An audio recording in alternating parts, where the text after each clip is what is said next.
अब नाम the woollen sweater हो हाम्रो सिनेमाको अङ्ग्रेजी टाइटल। द वुलन स्वेटर भन्ने बित्तिकै अब तपाईँको जाडोमा हुनुपर्छ भन्ने चाहिँ यसो लाग्न सक्छ, गर्मीमा उनको स्वेटर। तर अब यो एकदम उनको उलन स्वेटर भनेको चाहिँ एउटा प्रतीक हो क्या। उलन स्वेटर भनेको उलन भनेको चाहिँ तपाईँको कति माया, न्यानो, एउटा मायाको प्रतीक होइन, त्यो हिसाबले हेरिएको छ सिनेमामा।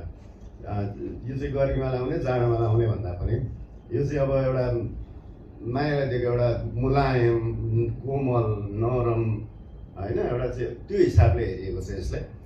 यो चाहिँ अब संयोग मात्रै हो गर्मीमा रिलिज हुनु, अथवादेखि गर्मीमा रिलिज भएर पनि अब यस्तो गर्मीमा पनि यहाँ त अब बुटोलमा अथवा तराईमा त चल्दै नचल्नु पर्ने नि होइन, तर त्यतिखेर भिड छ होइन। अब तर यो एउटा प्रतीक मात्रै हो नाम भन्ने कुरा होइन। त्यही भएर चाहिँ अब नत्र भने त्यो जङ्गल फिल्म त जङ्गलमा लाग्नु पर्ने।